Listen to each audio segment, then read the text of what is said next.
Hello, hello, and welcome to Comic Book Herald Live. Hey, everybody, I'm Dave Busing, even founder and editor in chief of comicbookherald.com. You're here on Comic Book Herald's YouTube channel live as we are going to talk about comic books that came out today. We're going to talk about Across the Spider-Verse. We're going to talk about the X-Men and the road to the Hellfire Gala, including some of the comics came out today. Spoilers will follow for some of the things that came out. There were a lot of X-Men comics today. We're going to talk about pretty much all of them, including Immortal X-Men number 12, X-Men number 23, Invincible Iron Man number 7, Before the Fall Mutant First Strike. Thanks to those of you joining here live. Please feel free to get in your thoughts, questions, comments, all that fun stuff.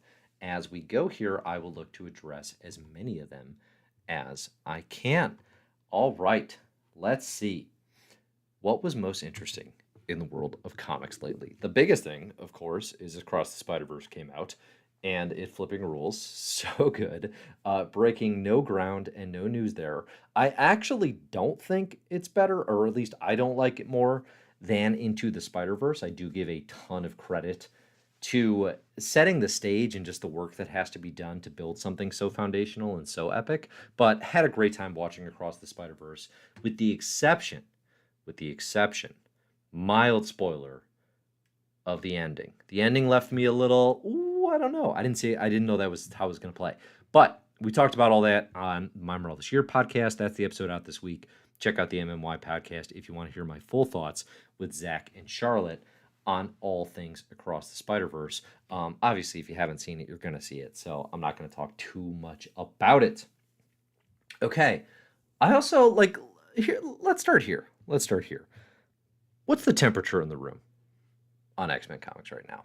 Where are we at? Because we are definitely in, to my mind, a holding period. We are, I think, stalling a bit, but we're on a slow and steady ramp up to the Hellfire Gala, which is going to come out at the end of July of 2023, and then it's going to be straight up the Fall of X, and I'm excited about all of that. I think there's a lot of, I'm curious, although, as more information comes out in this road to the Hellfire Gala, I'm increasingly less curious what the Hellfire Gala surprise big event is going to be, because it feels very spelled out. It feels very clear, especially after the events of X-Men and Invincible Iron Man that came out today. So my temperature right now is aggressively mild. I'm not angry at the X books. They're doing their thing. But this build, the Hellfire Gala cannot come soon enough. And I don't think it's just general impatience either. This feels Reign of Xy. This feels like wheel spinning stuff. That said, they are dotting their I's and crossing their T's, right? They are doing all of the work that needs to be done to get from a post Sins of Sinister to a Fall of X. I guess maybe the thing that has let me down over the last however many weeks has just been that feeling of okay, just no alarms and no surprises, right? Just okay, computer, no alarms, no surprises. And I wish there were more of them. I do. I wish there were more of them. It all feels very by the numbers. So, all right, let's see what are people saying. Jesse says temperature is confused. Okay. We can talk about that. Chad says, my temp of the room, I'm quite enjoying the build-up of Fall of X. Makes everything more logical and not out of the blue during the Hellfire Gala. That is a fair point, right? You have to, that is the nature of this medium. And I don't begrudge them the need to build to this Hellfire Gala and set stage for this fall. It's just okay, Orchis is coming, and Orchis is coming, and Orchis is coming, and now we're getting all that. We're getting bludgeoned over the head with it. But I do think that by the time the Hellfire Gala, gets here, there can be no one, and there will be tons of people, but there can be no one who stands up and says, "Oh, it feels a little fast. Feels like Orchis really, escalated quickly." It's no, they did not. They absolutely did not. This has been building so steadily and so thoroughly for months now, if not years. Braden says, I thought all the Before the Fall would be very game-changing, but First Strike was kind of meh. Yeah, we've got two before the fall issues that have come out now. Before the fall, Sons of X was Cy Spurrier's cap on basically everything that has happened in Way of X and Legion of X, all building a lot of Mother Righteous stuff, frankly. And then today we had Steve Orlando writing Before the Fall, Mutant First Strike, which was conceptually interesting, executionally very flat. It was very much a X-Men come to save a town that the world thinks a mutant destroyed. Like, you and I have read that comic book 74,000 times. We could have done so many other things with our time. we could have changed the world in so many positive ways, and yet here we are. I like conceptually what Steve is doing there with Orchis and with Judas Traveler, their head of misinformation. All of that is the most ham-fisted yet applicable metaphor of the absolute deluge of misinformation that exists in contemporary society. I think using mutants and using Orchis to reflect that, to hold up that mirror to society and actually have something to say about it, is a good use of the current Krakoan situation and kind of what X-Men comics can be in 2023. It reflects more thoroughly a modernized look at in a world that fears and hates them. You know, one thing I've been saying lately is the X-Men tagline has, for decades been sworn to protect a world that fears and hates them. And I increasingly think that needs to get updated to say sworn to protect a world that unjustly fears and hates them. Because a world that fears and hates them can get twisted and tangled and misappropriated by literally any group, right? You could look at any hate group and they could say, oh, the world fears and hates us because they don't understand us. Yeah, but you're a hate group.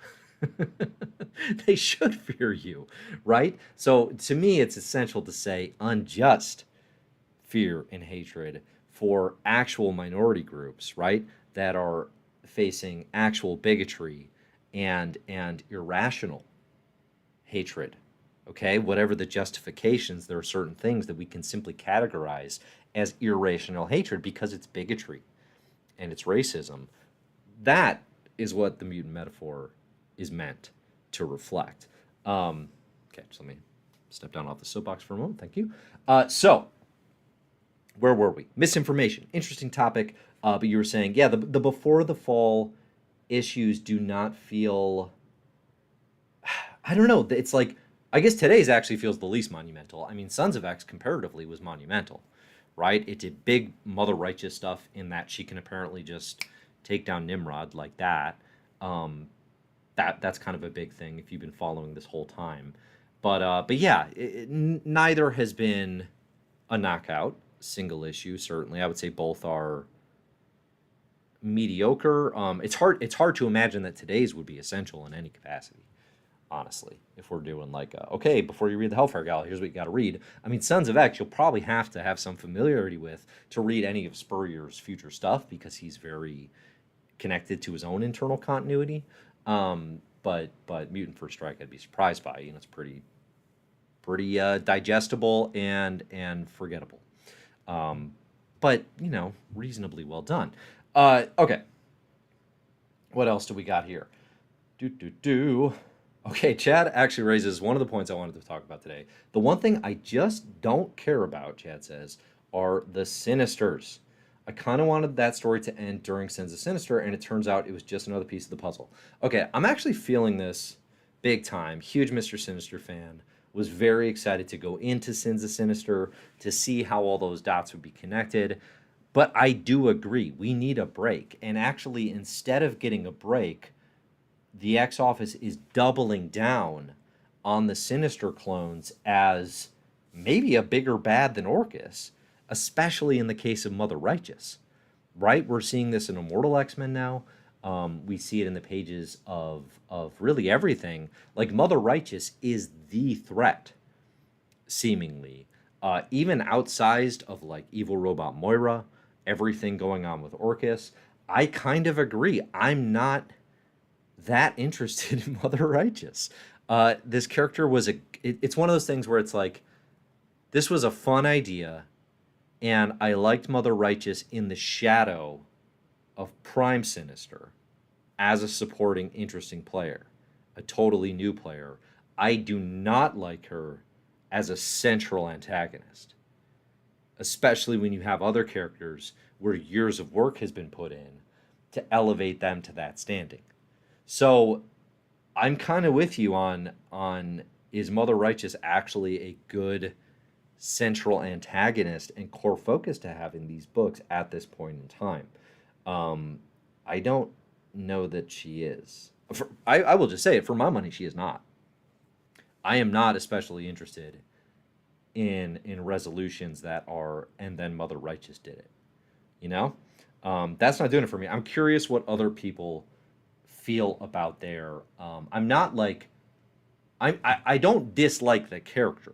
I want to be clear. I really like the clone Sinisters. I think it was masterfully done in the build to create the clone Sinister suite of suits.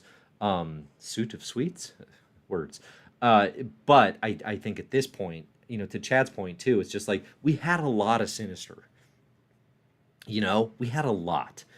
And that's a delicacy that I'm ready to take a break from. But X-Men comics are not doing that.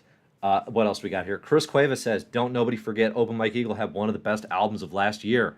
Thank you, Chris. Appreciate the shout out here for Open Mike Eagle. It's a very good album. Everybody go check out Open Mike Eagle. Where should they find you, Mike? On Bandcamp, maybe? Is the best place now? Where's the best place to get music? Okay, what else do we got? JD says, kind of done with Sinisters as well. Yep. Xerox says, after reading X-Men and Iron Man, Orchis is officially no longer just a mutant problem. Yeah, I've been saying it for months, but Iron Man is consistently revealing like the most critical Orchis information of any comic. Iron Man is just straight up an X-Men book at this point. You can kind of just skip anything that doesn't feel like it's mutant related. And it's basically a mutant book. Let's see. Oh, we got some Kamala commentary. We'll get to that probably. What else? Thank you, Base God says, early stream today. This is going to be the time for streams going forward until something changes. So we'll probably be starting here from now on, which will be about 5:15 Central Time for the CBH Live. You watching the game tonight, Dave? Thank you, Base God. Ask. Absolutely.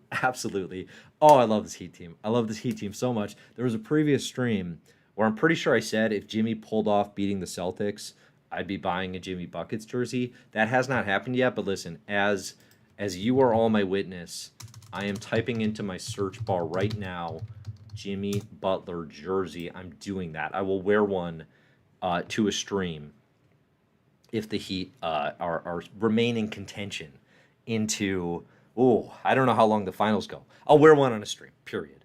Gonna get that Jimmy Butler jersey. Oh, I love watching the former Bull succeed in this way, although he certainly slowed. But yes, maybe we could do basketball talk at the end of this. Nuggets Heat is actually just like glorious from a basketball perspective. And man, do I love that the Celtics got just totally roasted. I love it. Basketball, so good. I had a spring in my step, shooting around on Monday, bouncing around out there. I haven't missed a three since I was like 11, but they were like, I wasn't even hitting rim on Monday. So things are going well on the basketball front. Let's see. Any other comments, or are we just going to dive in? Open Mike Eagle says, find me everywhere. Thank you both. Absolutely. Let's see. What else do we got? Okay. Adrian asks here, a good question. What did you think of the Hickman interview on the podcast Cerebro? I don't know. I haven't listened. Listen, I talk about this on the My Mother's Year podcast, but generally speaking, I don't like comic book podcasts anymore, which obviously is a bit of maybe some self-hatred there. But yeah, I don't know. I don't listen to comic book podcasts hardly ever. That said, that interview sounds fascinating. I saw some clips and things. I saw some CBH writers saying that they saw Hickman said he was all prepped to do Legion of Superheroes and New Gods for DC, and then Marvel came in at the 11th hour and X-Men happened instead. I saw a lot of consternation amongst I had heard the Legion of Superheroes idea and rumor has been out there for years and years. So that wasn't surprising and sounds very interesting. The New God stuff I had not heard before, which was definitely very interesting. It's like now, because my initial reaction was like, oh, Hickman doing Legion and New Gods, like that's a perfect fit. That would have been so cool. But then it's like, would you really take that instead of House of X and Powers of 10? And my answer is no. My answer is going to be a solid no. It sounds better now, 5 years later, to have something new to read. But that's not how this game works, right? In an alternate reality timeline, you don't just get to have enjoyed both things.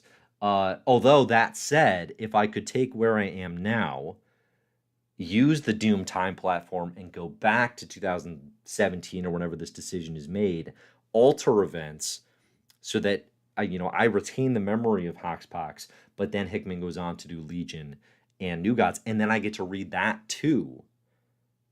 That would be a really bad use of a time platform. Wouldn't it? I'd do it. I would do it in a heartbeat. Okay. For folks who listened, let me know if anything else especially interesting was said, or frankly, most importantly, were any of my questions asked? Were any of the Comic Book Herald submitted questions asked on this podcast? That's honestly the most important thing to me about that interview. I'm sure Connor did a great job. I'm sure it's very, very good.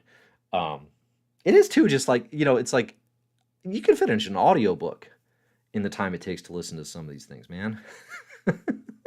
like that's where I'm at. All right, what do we got here? What do we got? Any final thoughts before we dive into the comics? JD, prognostication on Across the Spider-Verse Oscar considerations. Oh, I've got 0 Oscar thoughts, but it's gonna win for animation. Come on, for sure. JJ asks, should we not listen to comic book podcasts? Listen, you can listen and download My Marvelous Year. If you want to do CBH and the Comic Book Herald Best Comics Ever podcast and listen to these streams, it's up to you. Your choice. There are other good ones out there. I really like David Harper's work on Off Panel. Obviously, Connor is a huge success with Cerebro. Bitches on Comics, starring former CBH writer Sarah Century, is a personal favorite. What are some other good comic book podcasts? Comic Book Couples Counseling. We had Brad on as a guest on My Marvelous Year. Anyone who's guested on My Marvelous Year is for sure a part of a good comic podcast that I am probably a fan of. But no, there's 0. Like, listen, my only podcasting that I will do at this point is basketball stuff. I get my basketball fix, and then I'm doing audiobooks on bike rides. And I actually started the Unbeatable Squirrel Girl radio show, which is a Spotify Marvel scripted thing. It is the best scripted comics related thing, I don't know a radio show that I have listened to in this wave of the it's written by Ryan North, who wrote the Unbeatable Squirrel Girl comics with Erica Henderson. It's so fun, it's so charming. Ryan North, who's writing Fantastic Four right now, writing one of the best Marvel comics right now. That is the Unbeatable Squirrel Girl radio show. That's been a good time. That has definitely been a good time. I was a big fan of War Rocket Ajax for a long time. I liked the Every Story Ever specials. It's really all I listened to, actually. I've not listened to one in years, but I bet they're still good as well. Okay. Braden says, so you'd Moira yourself. Would I reset the timeline just to get Hickman to write New Gods and Legion instead of X-Men in a timeline? Do you have any idea how much work it would take to do a Moira? Right? To come back knowing what you know, to then have to think about what do I want to try to change in my life? If I change too much, am I not going to have my wife and my kids? Right? And it's that doesn't feel right. It's like you have to make so many hard choices. And then it's like, am I really just going to keep things the same? I get to relive a whole lifeline, and I'm going to keep things the same just to get to this point where I can get a New Gods and Legion thing. I got to bet on the Cubs in 2016. I got to at least make some money off of this, right? That'd be hard. That'd be a hard time. Moira, I feel you. Evil Robot Moira. Okay. Let's see. What else do we got? Ace vs. Knight said, in the Hickman interview, Hickman said that Moira was not the big villain of the era. He said that the true villain was truly shocking. Or does that say sucking? Nope, truly shocking, and nobody would have guessed it. That's a good tease. That's a good tease. Obviously, insert the true villain was editorial all along joke here. Listen. Woulda, coulda, shoulda. Woulda, coulda, shoulda. I'm honestly not that interested in Hickman talking about X-Men stuff at this point, because it's all like, what is that going to do except make you feel kind of bummed? There's no positive outcome of what could have been. We're here. We're here now. We're in a new place. Is it as good? No. No, it's not. But we're here. Let's see what else. Thank you, Base God asks, Dave, would you guest on a podcast? Yeah, for sure. People just contact me and ask me to join stuff every now and again. And assuming there's like two criteria for guesting on a podcast. One, are you a big weirdo? If you're a big weirdo, I'm not going to do it. And two, what do you want to talk about? Right? And if it's something I'm interested in or something I want to read anyway, then yeah, I do it. Absolutely, would love to. I love talking comics. Okay. Luigi asks, who's your comic book writer Mount Rushmore? Okay, top of my head, Moore, Morrison, and then it gets extremely difficult. Oh, man. Just like personal enjoyment and not messing around with any like, oh, this person's actually better and objectively blah blah blah. I would do Morrison, Moore, Hickman, and oh man, I'm not counting art. I'm not counting just like comics, storytelling. Otherwise you gotta put Kirby up there. It's impossible not to. Who's my fourth? This is genuinely very difficult. Tom King just came to mind because of how much I loved Mr. Miracle. All right, you got me Googling my best comics of all time. If you Google best comics of all time, you will find Comic Book Herald there. You will find the 500 best graphic novels in comics of all time. Who do we got here that repeats a lot? I'm going to have to think about this. I don't know who my fourth is, top of my head. And I don't want to say a name and get it wrong. It's too scary. Much too scary a thought. I don't know that I have a fourth. I really do like to bounce around a lot. Brubaker's in the conversation. Doesn't quite feel right. All right, you got me thinking. Got to think about it. I mean, if I'm just doing Rushmore like right now, like stuff that's coming out in 2023, or let's just make it Marvel to make it easy. Okay, Marvel Rushmore 2023, which is like a what is it? It's like one of those things you get in the gift shop. It's like a toy of Mount Rushmore. It's not the actual statue. Al Ewing, Jed McKay. Can we count Kieran Gillen? Talk about that. Al Ewing, Jed McKay. Ryan North. And is there a fourth? Who? Oh, man. I don't know. I can't. Maybe I can just only do things in threes. It is my favorite number. And it's a shot I haven't missed since I was 11. So, okay. Let's see. What else do we got? Luigi says mine is Jeff Johns, Jonathan Hickman, Tom Taylor, and Donnie Cates. Okay. Yeah, everybody's got theirs. Chris says, damn, thought Dave was going to say he'd only be on a Weirdos podcast. I don't mind. Let me specify. Let me clarify. I don't mind if you're a weirdo, like in that you're strange and you got quirks. I'm talking hateful weirdo is what I'm just. It would be nice. It would be nice if everyone had a social profile that when they invite you on a thing or you get an email or whatever, and you could just click it and say like, oh, is this person like a weird, hateful weirdo? You know, like that. That site would be useful. Sometimes it's in the bio, sometimes it's not. It would help. But that's the thing you want to avoid. What else do we got? Hickman said he has more books than Invasion and Gods. He's been working on books for Marvel since he left X-Men. They just weren't announced yet. Sure, of course. Makes sense. Ultimate Invasion is not that far away. I'm excited to check that out. That should be a good time. Okay. Okay, I think we covered everything there from the questions. Thanks everybody for chatting there. Let's jump into some comics. Let's do it.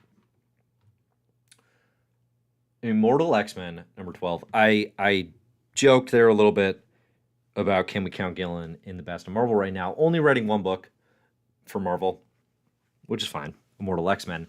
2 issues in a row of Immortal that have been fine. Not my faves.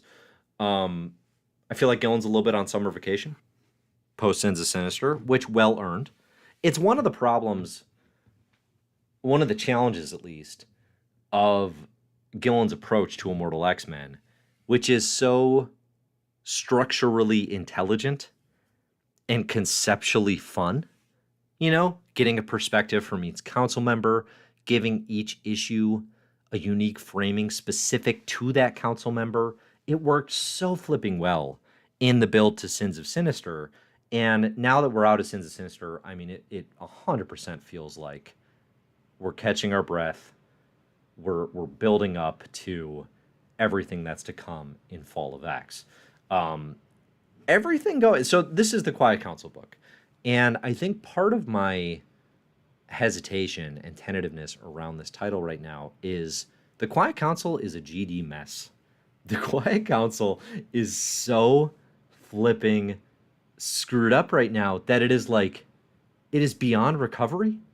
You know, it is beyond saving. And listen, maybe that's some commentary.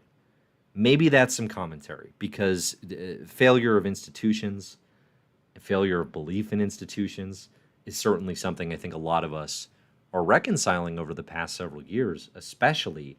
But the council is just like, like, listen, that's no government. I've seen government, and that's no government. This is a mess, you know? Like, it's too unsubtly broken. Just vote after vote is lost to the point that evil Russian Colossus is carrying like 7 votes in his back pocket.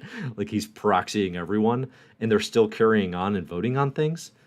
You know, like it's just a disaster. I do really appreciate Gillen's ability to take stuff that other X-Men creators have worked on or have crafted over time and to integrate it very seamlessly. We saw Gillen do this with Mother Righteous from the Cy Spurrier works, and you see it here in this issue with Colossus taking the Ben Percy ideas and just very like the Colossus bits could have been written by Percy. You know, and you could hardly tell the difference with some exceptions.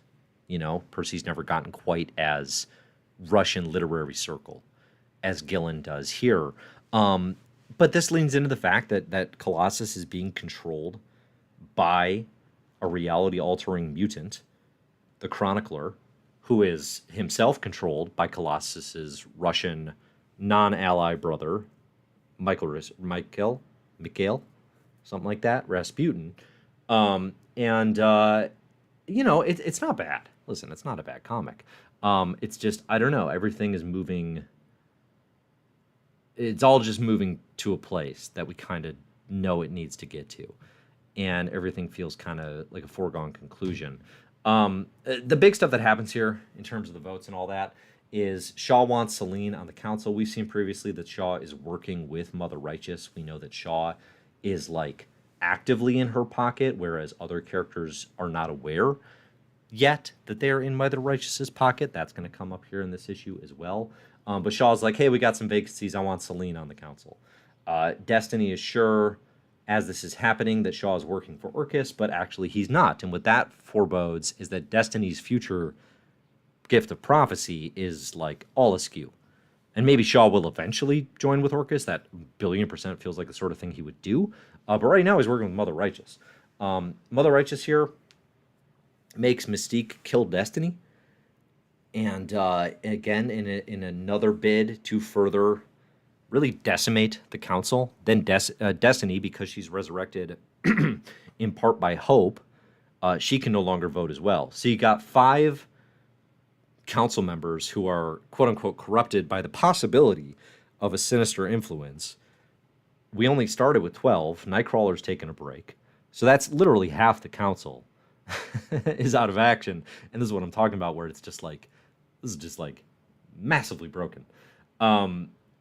There was, I don't know that it's especially interesting, but so the real scheme here of Mother Righteous through Shaw and Colossus, although she's not controlling Colossus, but the Chronicler is kind of playing to her chaos, is Colossus makes the case that they should tell the world of the Sins of Sinister timelines because it's the right thing to do, to share that information and not have secrets. Why would Mother Righteous want this? Well, I think what happens is if the Sins of Sinister timelines are shared, everyone will see that in those timelines, Mother Righteous played a significant role in fighting against Sinister supremacy, and they may thank her for that. And what we've seen time and time again is if someone gives thanks to Mother Righteous, she then has them in their pocket. So I think that's the scheme, to get the world's thanks, and then Mother Righteous would have, pretty unbridled power because of the fact that Mystique had said thank you to Mother Righteous previously. Mother Righteous was able to make her kill Destiny with no hesitation, the love of her life, right?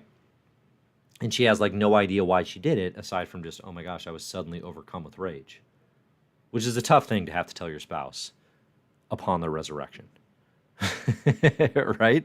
Why'd you do it? Oh, I don't know. I just got so mad. I don't feel like that plays great. We don't spend a lot of time on it here in this comic.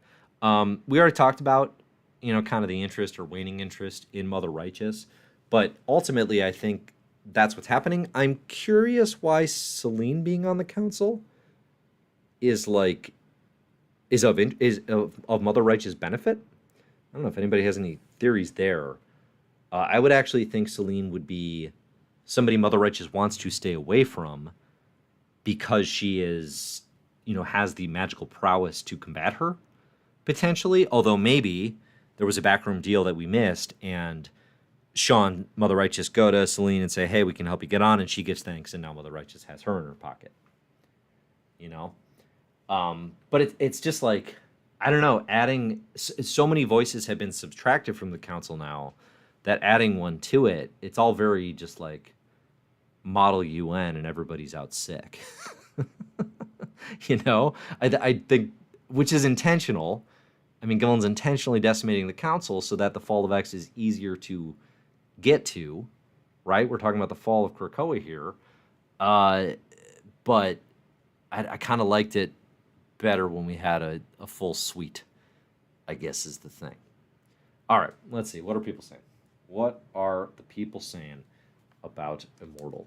I'm going to take a big swig of water. We are today sponsored by local Chicago water. This one comes out of the pipes, comes straight out of the pipes, through the faucet, and into a Hulk-sized Nalgene. I'm going to take a big swig, and then I will give my review.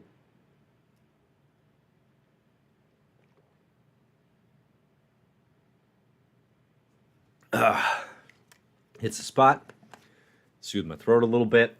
I would recommend. I'm going to give it an 8 out of 10. Let's see. James says, Immortal provided a better lens to the Colossus situation in one issue than all of Percy's build-up combined.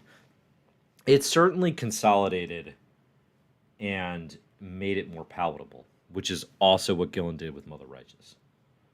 I do agree with that. Let's see. Aditya says this issue was way better than 11 because both the protagonists and villains are being clever and working around each other. I did think it was better than the last issue. I will agree. I'm seeing general positive vibes about Immortal, which is good. Definitely good. Let's see. Ace First Knight says the idea of Colossus revealing the alternate future was a great idea. It makes Sins of Sinister more and more important. Yeah, it is surprising. I mean, it's not really a thing that I think we've ever seen in Marvel Comics, where the entire world would be aware of an alternate reality.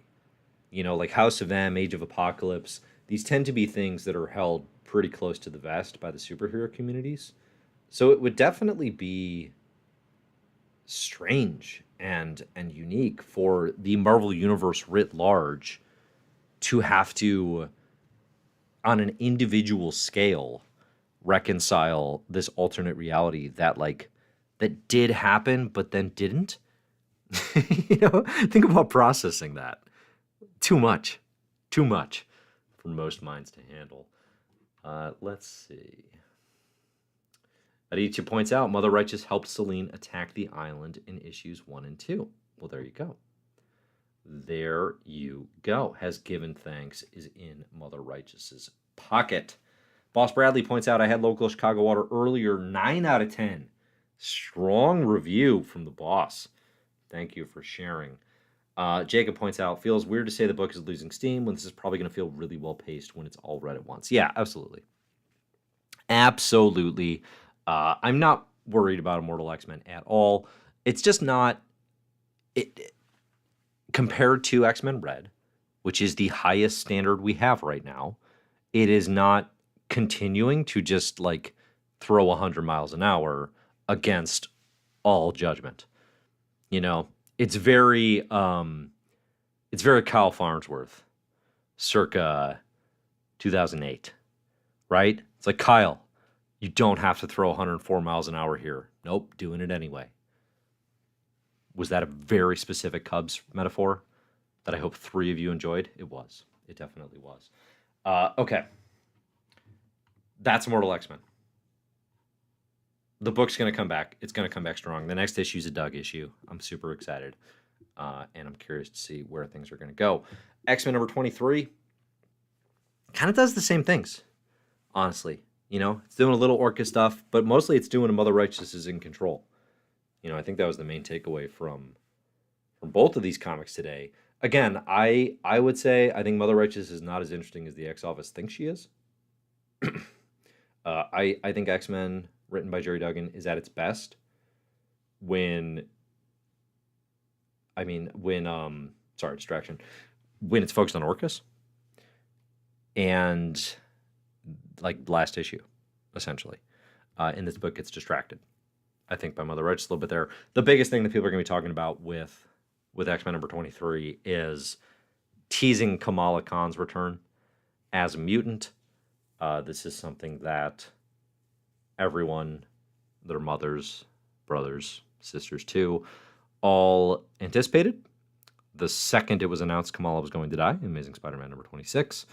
That is completely unshocking. It in no way alters the poor decision-making and execution of that death of that character in the pages of Amazing Spider-Man, but it does set up the likely return of Ms. Marvel through Krakoan means. Does it mean she's definitely going to be a mutant? No, it does not. Remember, in Judgment Day, they resurrected Captain America. So there is a friends and family discount. It's hard to imagine. I mean, it is interesting, too, because, like, you do have the Fall of X coming. And it does seem like that is going to really put a strain on what resurrection protocols are and can be. So how that'll play into Kamala's world, I think, could be an interesting question. But it is like, I don't think a lot of X-Men comics are going to spend a lot of time with Miss Marvel. I think, if anything, it's sort of a issue 1 of a new Miss Marvel series. She's on Krakoa, gets resurrected, and off we go. Would be my expectation. Okay.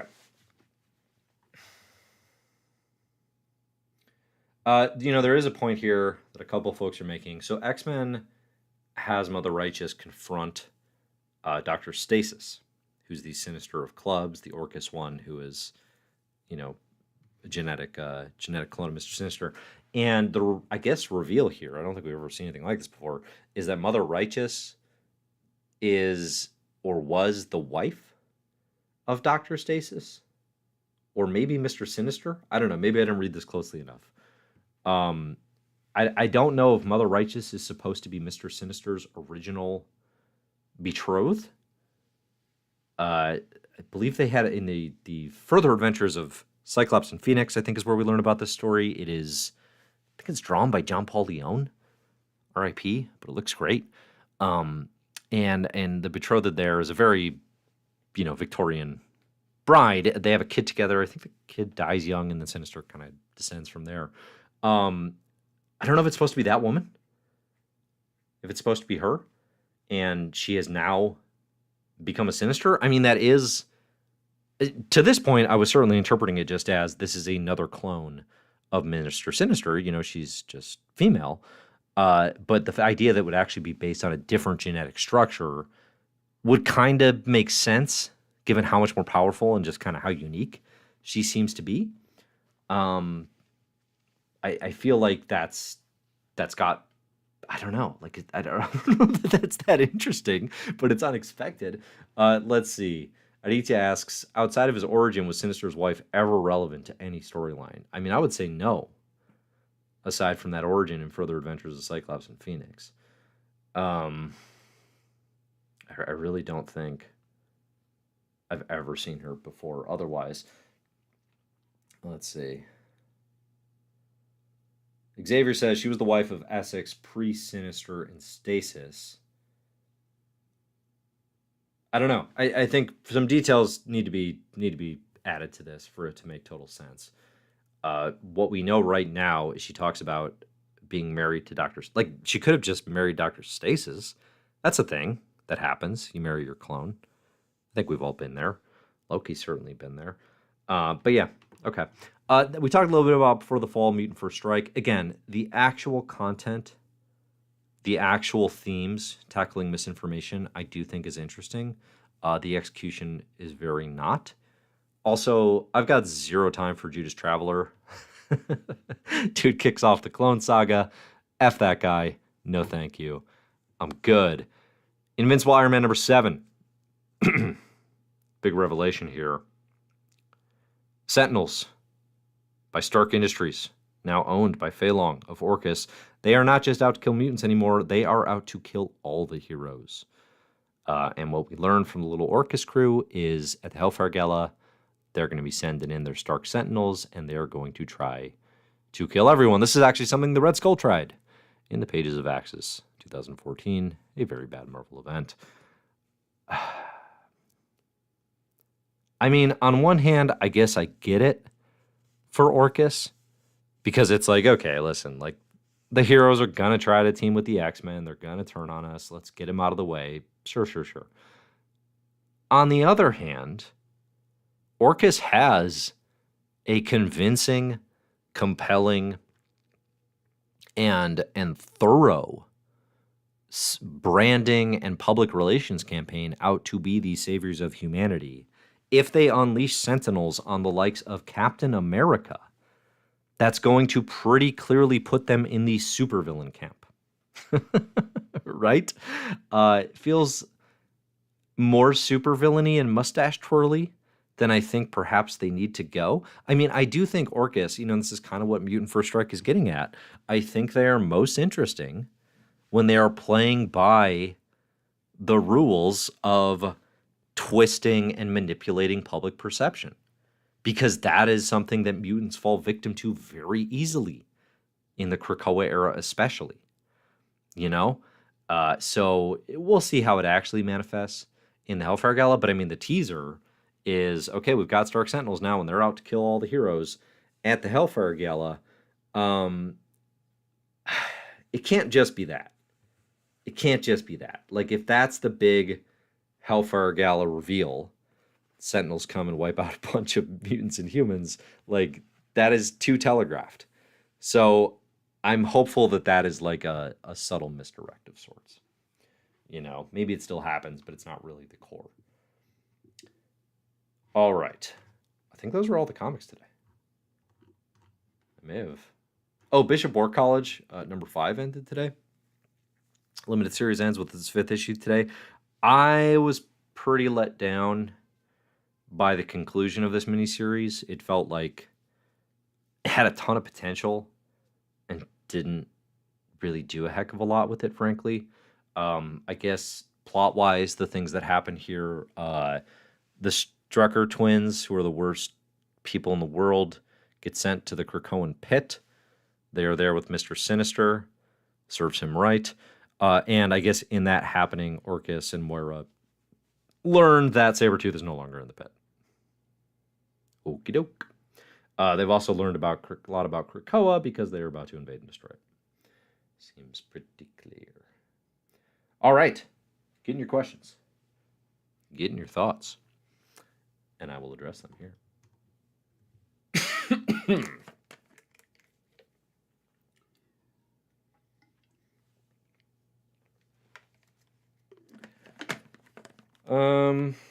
Chris says, why would the mutants even want to resurrect Miss Marvel? Scott Summers, back when he was a teenage champion, big friends with Kamala. I think that would be the main reason. Let's see. I'm seeing Pioneer says Marvel Studios continues to steer the comic ship.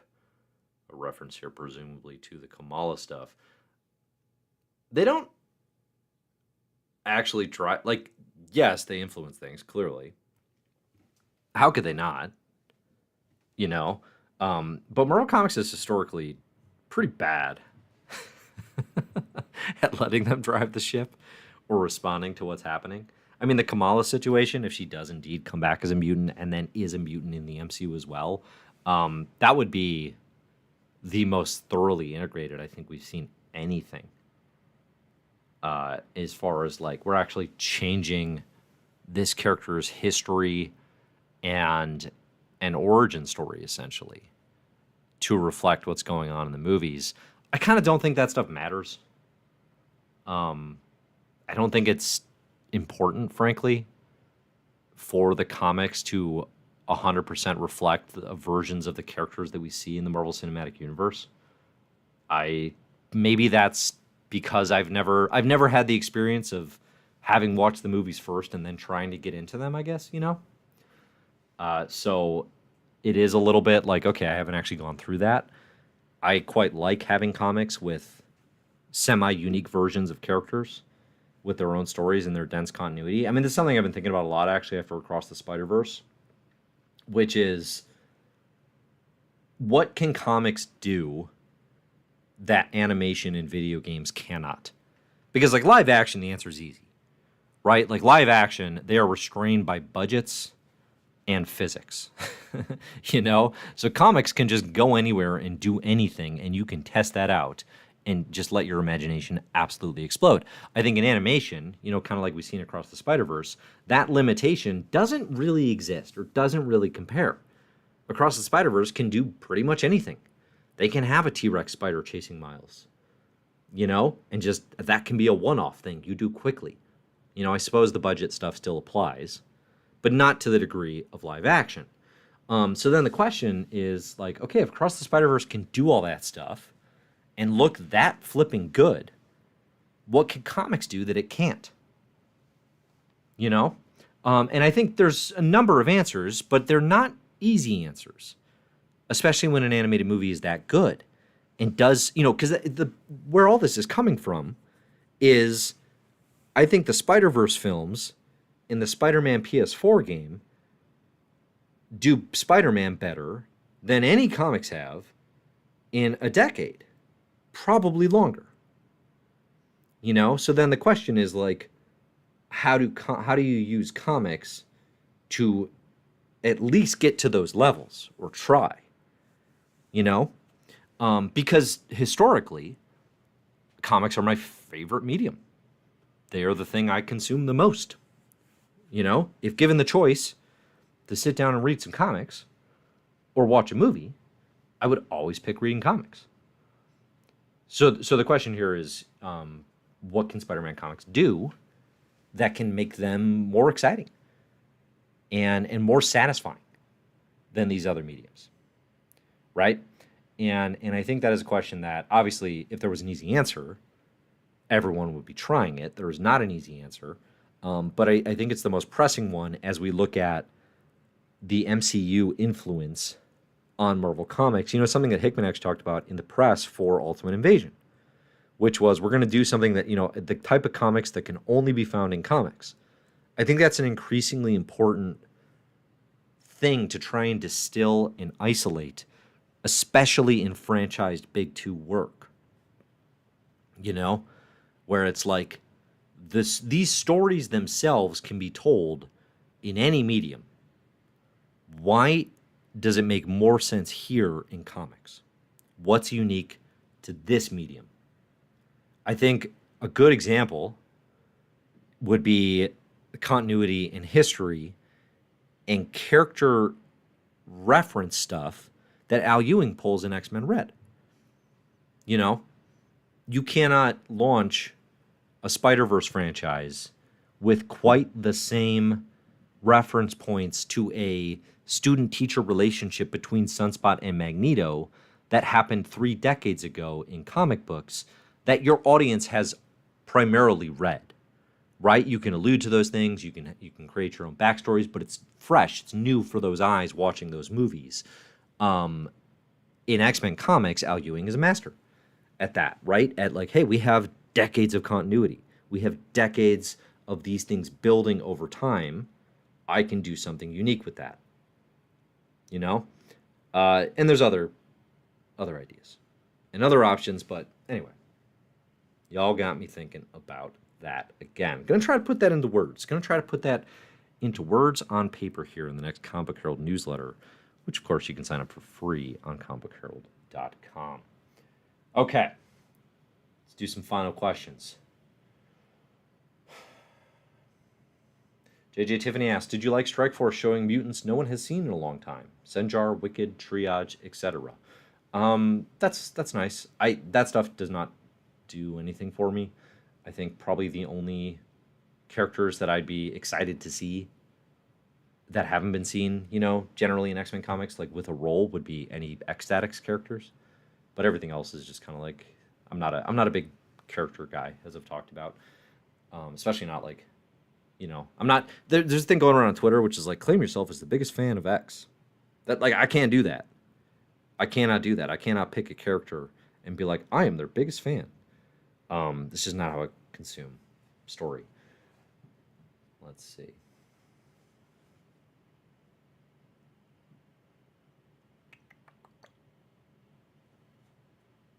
Ashraf says, I found it extremely offensive that they would pull a horrible publicity stunt by killing off the most prominent Muslim person of color character in Ms. Marvel. We barely have any representation as is. Yeah, you are definitely entitled to feel that way, and it is in fact a horrible publicity stunt. Zero argument here. I've talked about it plenty over the last couple weeks, but it is one of the worst things Marvel has done in a while.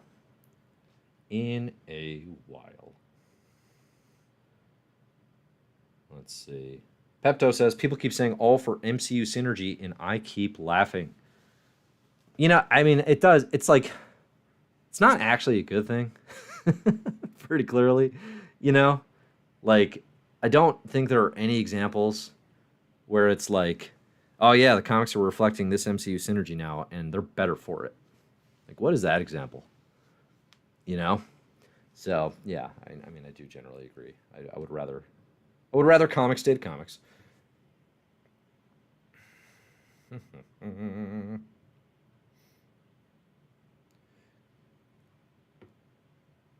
All right. Think we did it. Nice job, everybody. Thank you to those of you who joined live and asked questions. Let's see. I was looking at the schedule, and I will definitely not be here next week at the usual time.